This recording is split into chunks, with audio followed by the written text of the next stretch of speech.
शेतकरी त्रस्त, मोदी सरकार मुर्दाबाद, मुर्दाबाद मुर्दाबाद, भाजप सरकार मुर्दाबाद, मुर्दाबाद मुर्दाबाद, भाजप सरकार मुर्दाबाद, या सरकारचं करायचं काय आणि मुर्देवर सरकार हमसे डरती है, सरकार हमसे डरती है, मक्का काय शामिल हो,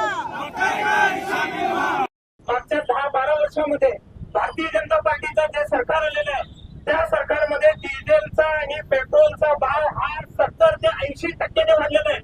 हे तुम्ही लक्षात घ्यायला पाहिजे. दुसरी गोष्ट म्हणजे डॉलरची जी इन्फ्लेशन रेट आहे ते 2004 ते 2014-15चं सरकार असताना 38% वाढलेलं होतं.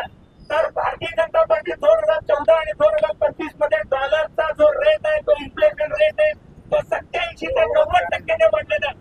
जनता अजून सुद्धा कसा शांत आहे हे मला कळत नाहीये. आज तुम्हाला सांगतो कांद्याच्या भावामध्ये आज 2500 रुपये पर क्विंटल हा प्रोडक्शन कॉस्ट आहे. तर आज 2500 रुपये आज 2 रुपये म्हणजे 2000 रुपये क्विंटलला 2000 रुपये क्विंटलला सुद्धा आज आपल्याला रेट मिळत नाही. फक्त 20 रुपये क्विंटलने आज आपल्याला रेट मिळू लागलेले आहे. या सरकारचा धिक्कार असो. मी एवढं सांगतो काँग्रेस विचारधारेचे लोक मागे इतिहासामध्ये सुद्धा वर्तमानात आणि भविष्यामध्ये सुद्धा शेतकऱ्यांच्या पाठीशी होता आणि आहे असणार आहे. एवढं बोलून माझे 2 शब्द संपवतो. जय हिंद, जय भारत. आदरणीय ताई साहेबांनी शेतकऱ्याचा हाल बघवत नसल्यामुळं ते रस्ता रोकोचं नियोजन केलेलं आहे. शेतकऱ्याच्या बाजूला अख्ख्या जिल्ह्यात नाही अख्ख्या महाराष्ट्रात एकच रणरागिणी आहे ती आपली ताई आहे.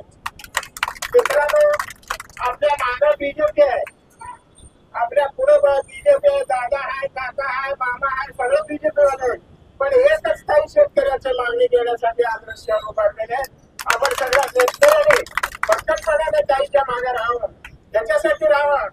ज्या वेळेला पीक विमा दिलं जातंय त्यावेळेला सोयाबीनचे पैसे भरून घेतले, सोयाबीनच्या ह्याच्यात आहे म्हणून पैसे भरून घेतले. पण सोयाबीन आता नंतर फक्त कांदा आहे. म्हणून असं दुटप्पी धोरणाच्या सरकारला जोड्यानं आणल्याशिवाय आपण शांत बसणार नाही. बीजेपी वाल्याच्या मस्तीला आपण सगळ्यांनी त्यांच्या मस्तीला त्यांच्या पैशाला माझा आपण बळी पडलेला. आता जागृत व्हा. जागृत होऊन आपण सगळ्यांनी तालुक्यात जिल्ह्यात राजकारणात भाग घ्या आणि ताईच्या मागं ज्यांनी काम करतंय, ज्यांनी खऱ्याला खरं म्हणतं, ज्यांनी खोट्याला खोटं म्हणतं अशा आपल्या ताई साहेबांना आपण भक्कमपणाने मदत करा. ताई साहेब शेतकऱ्याला मदत करा. शेतकऱ्याचं इतकं प्रचंड नुकसान आहे. 1 वर्ष त्यानं ऊस काढून शेतकऱ्यांचं 14-18 महिन्याचे पैसे ऊस कारखानदार देणार. कारखानदारला पोचणाऱ्या सरकारचा मी धिक्कार करतो.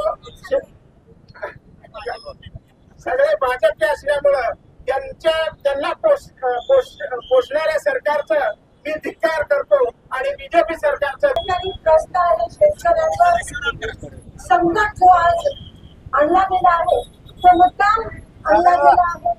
जर काही दिवसापूर्वी आपल्याला सांगितलं गेलं असतं की आपल्या देशात तेल किती आहे, तर काही दिवसापूर्वी रशियाकडून तेल विकत घेण्याचं बंद केलं नसतं, इराणकडून तेल विकत घेण्याचं बंद केलं नसतं तर आज पेट्रोल आणि डिझेलचे रेट वाढले नसते.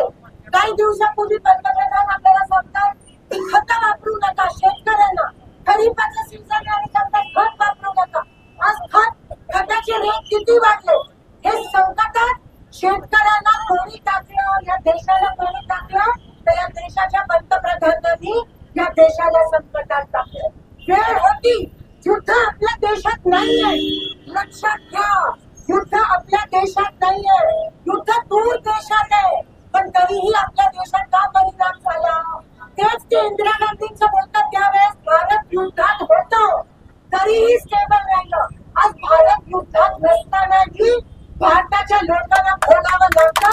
कारण या मोदीच्या सगळ्या पॉलिसीमुळे त्यांना ट्रम्प तात्यांना आव्हाने केले. त्यांच्यासमोर जसं ट्रम्प बोलले तसं मोदी बोलले. केवळ अदानीचे जे गुन्हे आहेत ते माफ करण्यासाठी ट्रम्पच्या आव्हाने केले आणि आपला शेतकरी संकटात पडला. मात्र हे अमेरिका मात्र हे विमानात जाऊन मेलडी करत बसते आणि आमचा शेतकरी हा संकटात पडला आहे.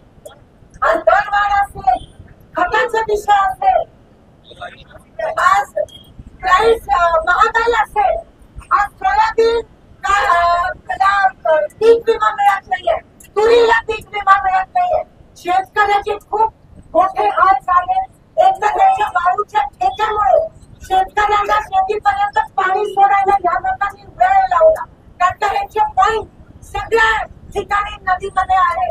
म्हणून काही असलं तर हे शेतकऱ्यांना पहिला टार्गेट बनवतात. हे फक्त उद्योगपत्यांचं सरकार आहे, शेतकऱ्यांचं सामान्य लोकांचं नाहीये. सामान्य लोकांना शेतकऱ्यांना छळ करतोय. मी तुम्हाला सांगू इच्छिते की आम्ही तुमच्या सोबत आहोत. तर सरकारने तुमच्याकडे पाठ वळवली, पण आम्ही आहोत. ही फक्त सुरुवात आहे. रस्ता रोको, त्याच्या पुढे अजून आक्रोश होणार आहे. आज 5-6 जणांनी या ठिकाणी दुर्लक्ष केलं, पण ही फक्त सुरुवात आहे आणि आम्ही झुकणार नाही आहोत. आम्ही बळीराजाच्या मागे आहोत आणि राहणार आहोत शेवटपर्यंत. बळीराजा हे राजकारणाच्या पलीकडे या देशाचा कधी कणा हा शेतकरी आहे आणि तो जर त्रस्त असेल तर आमचे संस्कार आम्हाला नको बसू देत नाही. आणि म्हणून आम्ही शेतकऱ्यांच्या नेतृत्वाखाली आज हे आंदोलन करत आहोत. हे तर सुरुवात आहे, पुढे ये तो सिर्फ झांकी है, आगे बाकी बहुत बाकी है. आणि पोलिसांना उगाच पुढे ढकलून शेतकऱ्यांवर बुलडोजर चढवण्याचा प्रयत्न हे सरकार करत आहे. त्यांना ते घाबरत आहे, ते घाबरलेले आहे. त्यांना हिंमत नाहीये लोकांसमोर यायला आणि शेतकऱ्यांचे प्रश्न जे आहेत ते सोडवण्याची हिंमत नाहीये. म्हणून या सरकारचा मी धिक्कार करते. या शेतकऱ्यांच्या सोबत आम्ही सगळे तनानी मनानी आहोत. मी शेतकऱ्यांना आश्वस्त करते आणि आपण इथे खरोखर आम्ही सहभागी झालो, पण आम्ही तुमच्या सोबत आहोत. ही रस्त्यावरची लढाई आहे. उद्रेक झालाच पाहिजे, उठाव झालाच पाहिजे आणि ही त्याची सुरुवात आहे. मी आपल्या सगळ्यांचे आभार मानते आणि इथेच थांबते. धन्यवाद. जय हिंद.